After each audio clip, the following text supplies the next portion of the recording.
welcome back to this series. We're going to be talking about the moderately anxious person and what they may look like.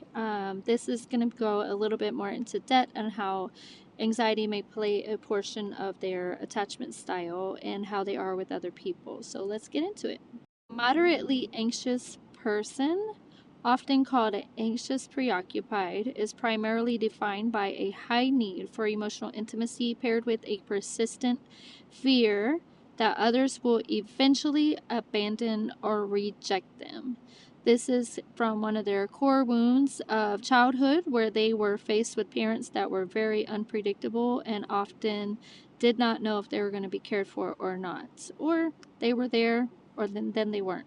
In 2025, experts continue to emphasize that while these individuals are often deeply empathetic and attuned to others' needs, their internal threat detector is highly sensitive to any sign of distance. Let's get into the nature of their typical behavior. So, constant reassurance, which is commonly known with anxious attachments, that they will constantly be asking questions like, are we okay? Do you still love me? Is everything all really good? Do we need to talk about something's off, something's different? So just to soothe their internal insecurity. Anxious attachments are hypervigilant. They are exceptionally sensitive to changes in a partner's mood, tone of voice, or even texting patterns. A delayed text response can often trigger a state of panic or even super overthinking. I know, I've been there. Difficulty with solitude. A person with anxiety, especially anxious attachment, being alone can feel deeply uncomfortable or even incapable, leading to a constant desire for contact or proximity. They will also avoid all their boundaries in order to please the other person. So their people pleasing and boundary issues include to secure love. They may prioritize other needs above their own, struggle to say no, or have difficulty setting or respecting boundaries. They also will be asking people to share GPS locations when they're in a relationship because they feel like if they can see you, they feel a little bit more peace at mind. They protest behaviors. When they feel a threat of abandonment, they may act out through excessive calling or texting. You know, some of us have been there.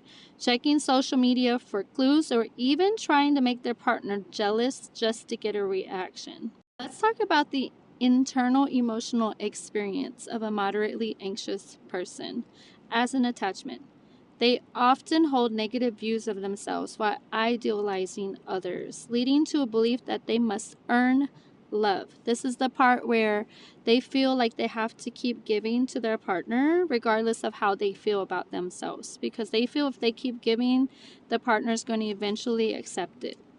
They have emotional volatility. Their mood often mirrors the perceived status of their relationship. They feel wonderful when things are stable, but crash when a conflict arises. This is accurate, 100%.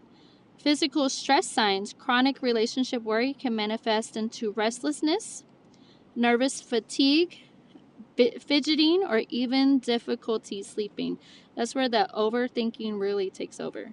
Okay, positive traits for a moderately anxious person. We're going to call them their superpowers. So if you met someone who can feel your energy or they can read the signs in your mood before you even say anything, and some of y'all get annoyed by it, but anxious people are highly attuned to that. Their hypervigilance makes them excellent at detecting when someone else is upset or needs support. You ever had that friend to be like, what's wrong with you today? You need to talk. You need a hug. You need something like that. They're probably one of those anxious folks. This is one I think a lot of anxious attachments do not get credit for, but they should. They are often willing to work extremely hard on relationships and are unlikely to give up on people during difficult times. This is because they have the I want to care for you mentality, the I want to make you feel better. And I will say this because it's absolutely true. people who are anxious are more likely to be the main caregivers in the families because they always want to try to fix things. They always want to give the love that they didn't have. They always want to be the one that's going to care more even when people care less. And I hope this video was helpful. The next up is going to be the severe anxious attachment. Y'all don't want to miss it. Please follow my channel and like and comment if you have any questions. I would love to answer them for you. Peace out.